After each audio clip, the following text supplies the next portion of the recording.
Recyclico, making lithium-ion last forever.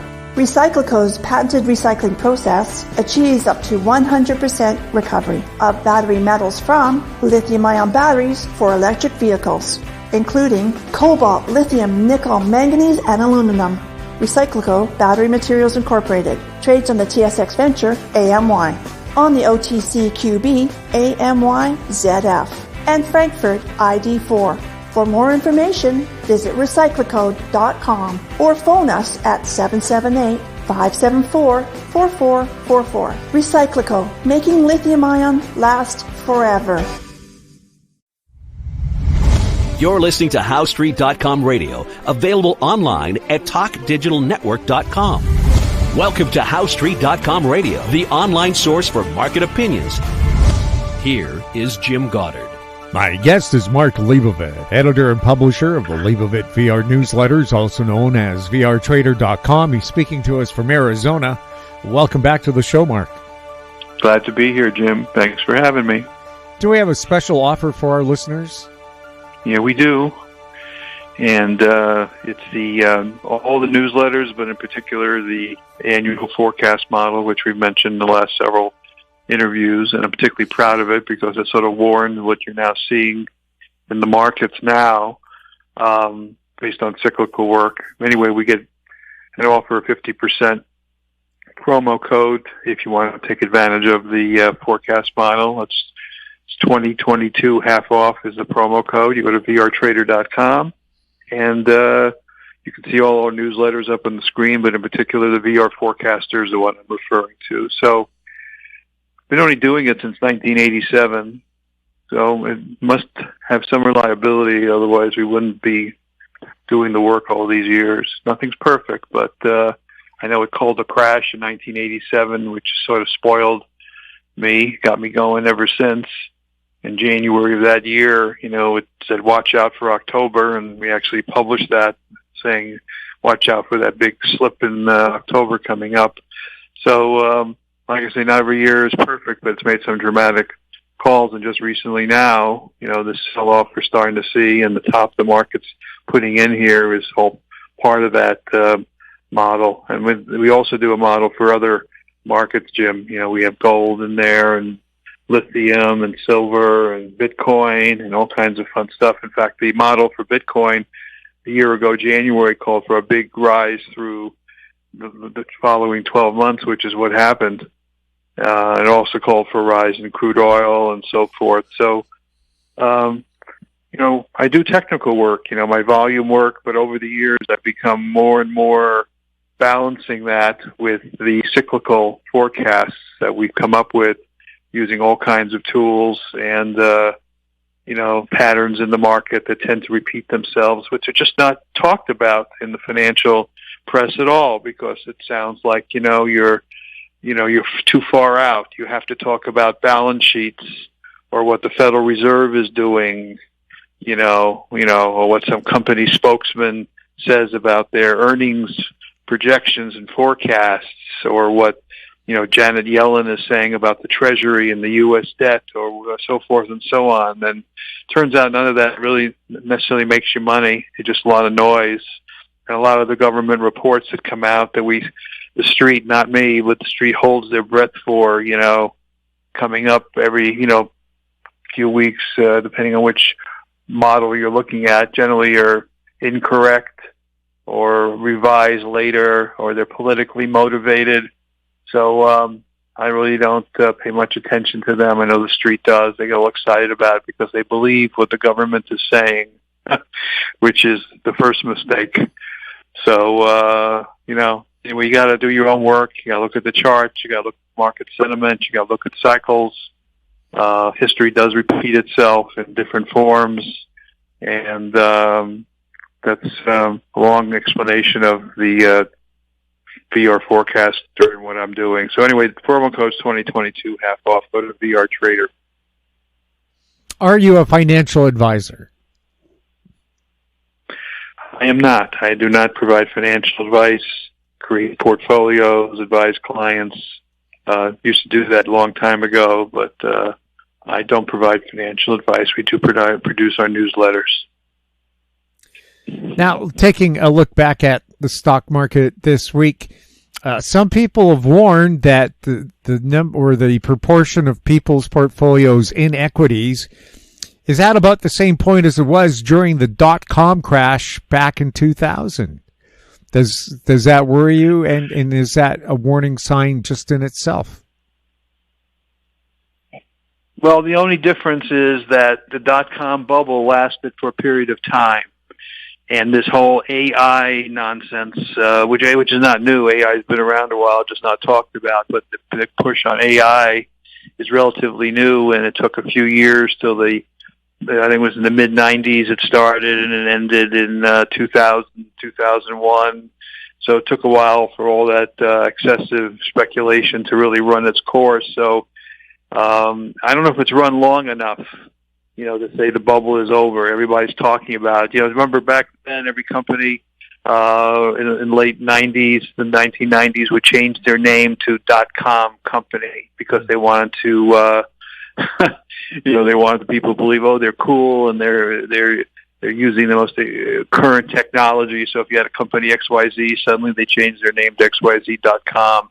So what's happening now, and it's sort of similar, is everybody's saying, "Oh yeah, we're using AI, or we're going to incorporate AI in our business plans," and many times when this happens, their stock goes up. So it's a manipulative ploy. It's really irrelevant. The dot-coms really didn't help those companies; just gave them more exposure to keep up with what the Joneses were doing, so to speak. And the AI is the same thing. But the problem this time, like I said, it's early on, so it could stretch out for a few years in some of the AI plays. I know a lot of new companies are being created with the word AI in it. They're going to try to raise capital, and so I'm not sure if it's all out of the way or it's just going to be more accelerated this time, come and go a lot faster than it did back in the dot-com bubble, which is what you're referring to.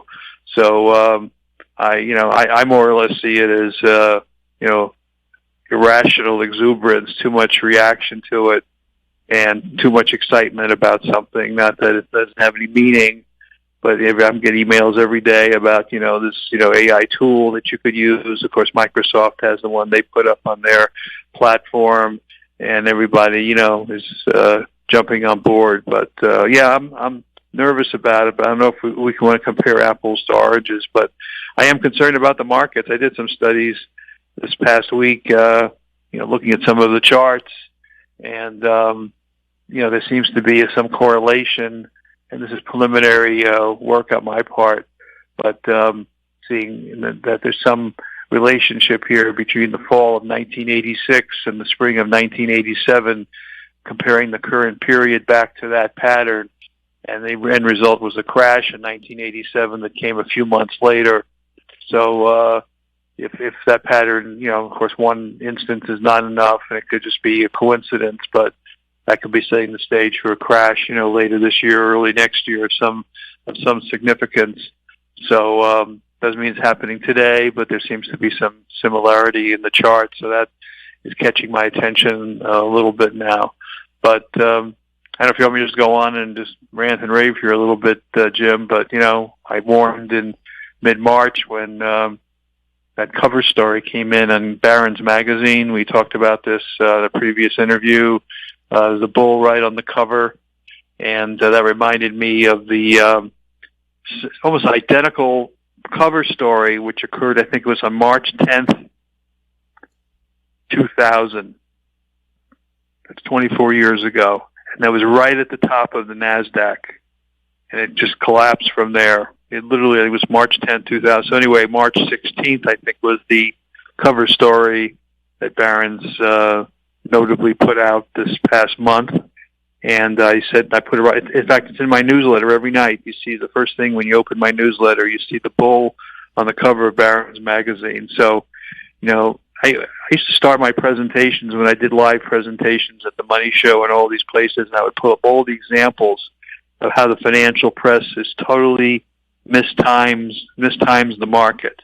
And I have to pull up my old PowerPoint presentation, but dozens and dozens of examples of an article appears and it's right at the wrong time, bullish at gold when it tops out, or bearish of gold right at the bottom, or cover stories I just mentioned in Barron's.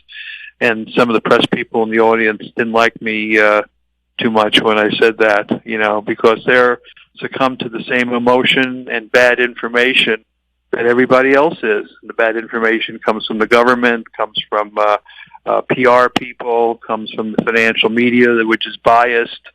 So this is the problem. You got to do your own work. If you see, a lot of good news or a lot of discussion on the subject, you can think that, well, something's peculiar here, that maybe we should be looking the other way or trying to figure out why we're hearing this information. So it's part of the overall, manipulation of the markets, which has gone on forever.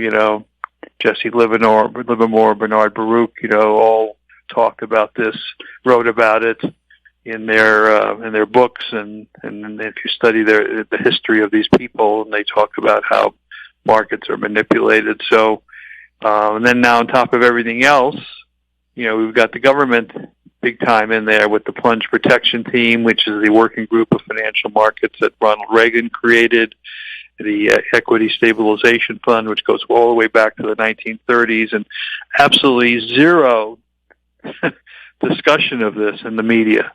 It's like, if you mention this, you're fired.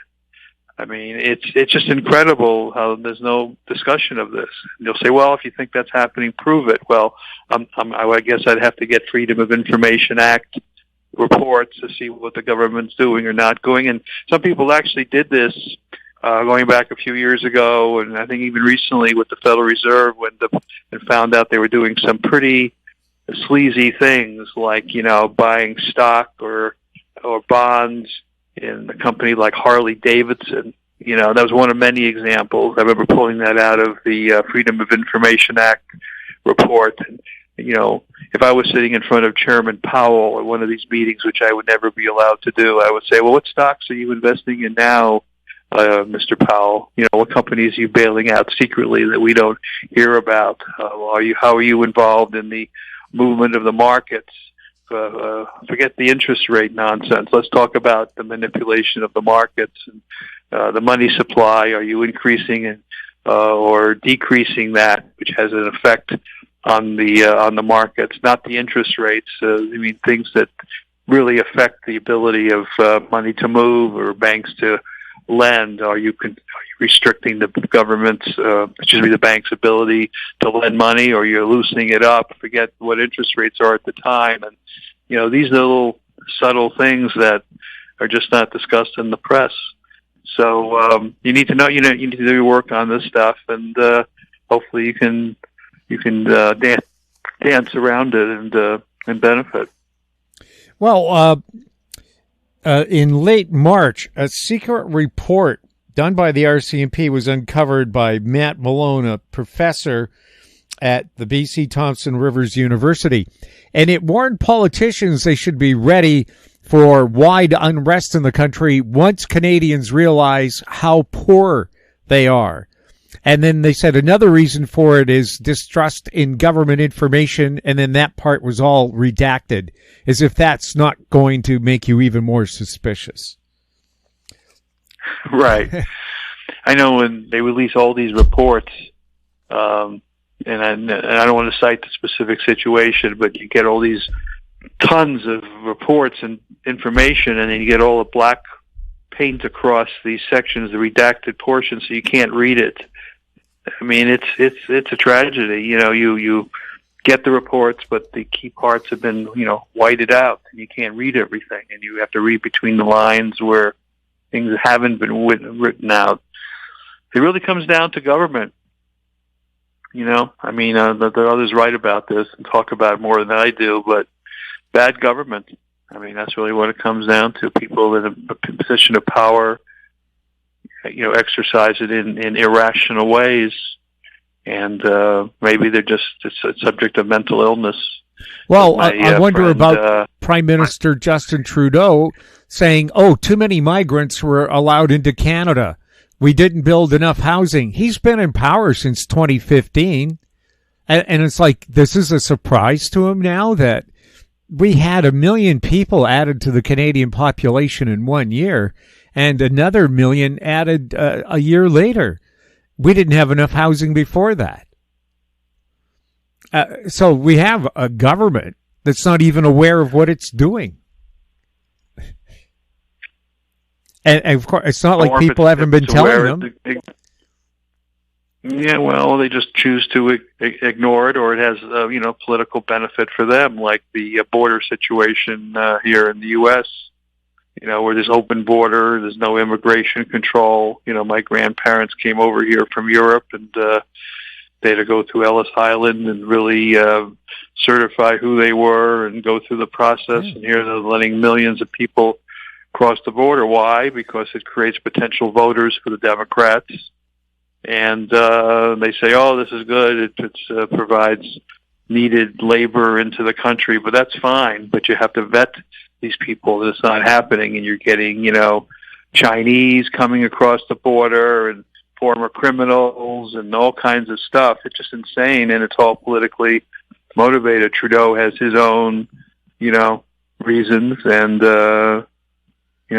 Joe Biden and the Democrats in this country have theirs for doing what they're doing, so it's all politically motivated, unfortunately. But anyway, immigrants here are getting freebies. They're getting places to stay. They're getting cash. I hear they're getting credit cards.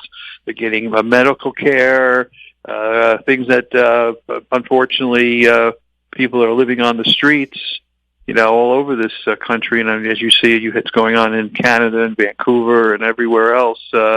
Those people that are left to their own on the streets, and find their own way. But the immigrants coming across illegally get all kinds of kickers and benefits and cash and support. In fact, there's a story right on TV right now. Canada's Justin Trudeau. Canada needs to get back under control because of illegal immigrants. There's actually a story right on TV as we're doing this. Yeah, but it's not just illegals. These people were allowed legally. They came in. They were rubber stamped. Welcome to Canada. Oh, it's no job for you. There's no place for you to stay, but welcome. Well, we'll talk some real numbers right after this with Mark Leibovit. Don't miss out. Stay informed. Receive the HowStreet.com weekly recap with thought-provoking podcasts, radio, and articles delivered to your inbox. Sign up for the HowStreet.com weekly recap on our homepage at HowStreet.com. Welcome back. We're speaking with Mark Leibovit. Mark, why has gold become so much more popular than it was, say, 6 months ago? Well, I think a lot has to do with the BRICS nations, with China and Russia and all the other BRIC nations are doing and trying to accumulate gold and create a currency backed by gold. And gold, unfortunately, has been suppressed and manipulated. We talked about this a few minutes ago with government interference in the markets. There's a lot of documentation for the longest time. And, a lot of it has to do with manipulation of the futures contracts and the COMEX market and so forth for many, many years. And maybe they've backed off from doing that. Maybe they've lost control of doing that. I can't explain all that, but there is worldwide shortages of the metal. It's not so easy to get the metal in quantities anymore, particularly with, the big nations like China and Russia and others accumulating it. And I think, things just snapped, and we finally got a breakout here, which is long overdue in the charts. And I've been talking about next target up to 2,700. And I don't have a time frame, but, could be sooner rather than later, and then we'll take it from there. But the truth is, we're on an inflation-adjusted basis. Gold should be several $1,000s higher than it is right now, and it's not. But whether it'll catch up to those big numbers, I guess it's a question of shortage of supply, alternate currency if created, and if it's backed by gold or not. There's so many variables out there, but we finally took it out, and, the way I read the charts, I would think we're an uptrend here probably to the end of the decade, to 2030, taking a long-term chart on long-term cycles. So there's a lot of time for it to move higher, and, we've already learned about the volatility of gold, when it ran up to 1,900, back in 2011, and then it took 4 or 5 years and got down to about 1,000, had about $1,000 correction, and then eventually took off. So you have to, obviously, depends on you trading or you have infinite patience and you're just in it as a hedge against currencies, particularly the U.S. dollar, which is probably headed ultimately the way of the dodo, with the money that's being spent and the debt that's being created and the action of the BRIC nations and so forth. So maybe a good idea just to have small denominations of gold coins if you have to buy food and do stuff in the future, not the big 1 ounce gold coins, or even silver, small amounts in case things get really get nasty. So bullish. Some of the stocks are starting to catch up a little bit, which is nice. The stocks have lagged for the most part, the metal itself. And silver started to break out here the last few days and catch up a little bit. It hasn't broken out to the extent of gold, but starting to move here. So that's a good sign. So these are the areas that are currently viable for investors. Oil has been strong. And, of course, with stuff going on in the Mideast even today with Israel and Iran getting, more aggressive and threats and so forth. But that's an oil story forever. And gold is a place to be. And, these are not only hedges, but, safe places to invest. And since commodity prices seem to be appreciating now, and we'll see if the dollar started to weaken a little bit the last few days, Jim. So if it starts to weaken more, that supports commodity prices. So we'll see if that unfolds. But it doesn't have to happen that way. We see many times where markets don't necessarily move inversely. We always seem to be saying, the dollar has to go down for gold to go up. Well, we saw recently that these markets can move together. So you have to evaluate each market separately, and that seems to be the best reading. So commodities, copper, gold, silver, oil, this is where the action is right now. The earthquake in Taiwan will affect the world economy because they're a major source of computer chips. I'm reading that most of the suppliers there, 70% say they're back online, but it's specialty items that will be hit hardest because they were made in these little shops that perhaps didn't survive the quake. We're anxiously waiting, the year or so until the Taiwan semiconductor plant here in Phoenix, a multi-billion-dollar operation, is, up and running, and that's well planned because we don't know, or the company doesn't know, the future of Taiwan politically and so forth. So, that's one of the things that's going on right now. It's really wild out there. We have a lot of geocosmic stuff here. You're bringing up Taiwan and the earthquake. Well, we've got a new moon on Monday the 8th, and we also have a big solar eclipse on Monday the 8th coming up. And we talked about this before. There could possibly be some geocosmic risk to the planet. Maybe the Taiwan earthquake is somewhat related to the upcoming eclipse. We don't know what powers exist out there in the universe that somehow connect these two events, but perhaps there could be. But there's concern that the eclipse on April 8th could trigger earthquakes, and the way the path of the sun's eclipse runs right over the New Madrid Fault in the middle part of the United States. And so if that thing gets triggered, and God forbid rumblings in Yellowstone, something like that gets triggered, there could be some catastrophic event. So just speculation. Most of the scientists say, and probably with reasonable cause, that because the eclipse passes over a certain area, that doesn't mean there's going to be other effects. But I don't believe it. I believe the powers out there, the planets, the ability of the moon to pass between the Earth and the sun, and these forces out there. I mean, I'm not an astrologer, but I know friends who follow the planets and correlations and what's happening in the universe to events here on the Earth. And there's been so many events that just can't explain. In terms of human rationalization, there could be geocosmic effects on that. So it'll be interesting next week to see if anything happens, or if it just turns out to be like the Mayan end of the world story. You remember back in 2012 with the movies coming out, and since it was in the Mayan calendar, that was going to be the end of the world, and many people realized later it might have just been a cycle change, not necessarily the end of the world. but turned out to be much about nothing.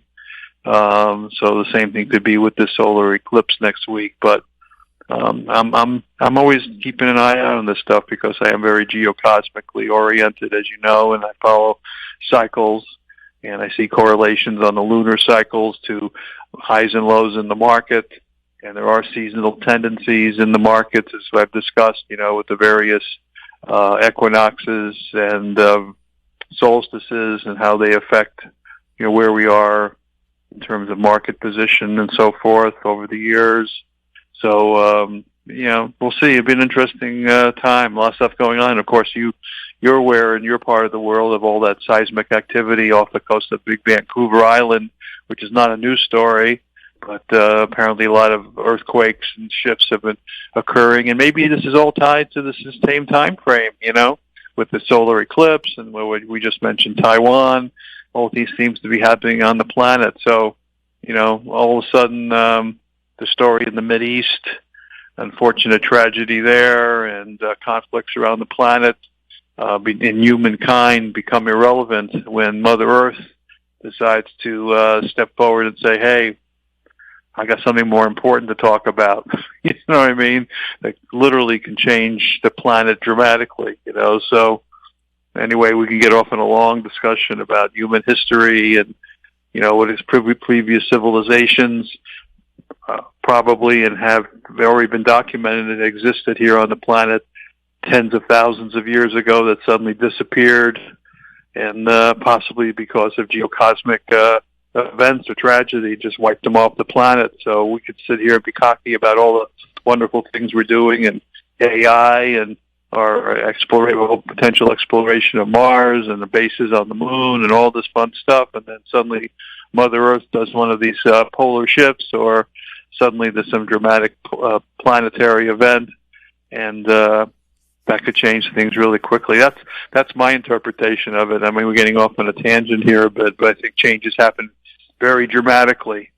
And just they talk about the story of Atlantis, the lost continent, how it was destroyed in a night and a day. I think Plato wrote about this, and others, that overnight just suddenly something dramatic hits, and everything else is irrelevant. So got to enjoy life and take it each day as it comes, because whether it's 1 year or 10,000 years, there's another one coming. And I don't think the solar eclipse next week is part of that, but you never know. Mark, thank you so much for chatting with us. It's always fun. I love to get off on these tangents. Enjoy it. And thank you for interviewing me. I appreciate it. Thank you. My guest has been Mark Leibovit, editor and publisher of the Leibovit VR newsletters, also known as vrtrader.com. If you have any questions for Mark or for any of our guests, you can send them to info@housestreet.com. Our YouTube channel is Talk Digital Network. Find us on X @HouseStreet. We're also on Facebook. I'm Jim Goddard. Thank you for listening. Comments made on HouseStreet.com radio are an expression of opinion only and should not be construed in any matter whatsoever as recommendations to buy or sell any financial instrument at any time. Available online at TalkDigitalNetwork.com. HouseStreet.com radio is a production of House Street Media Incorporated.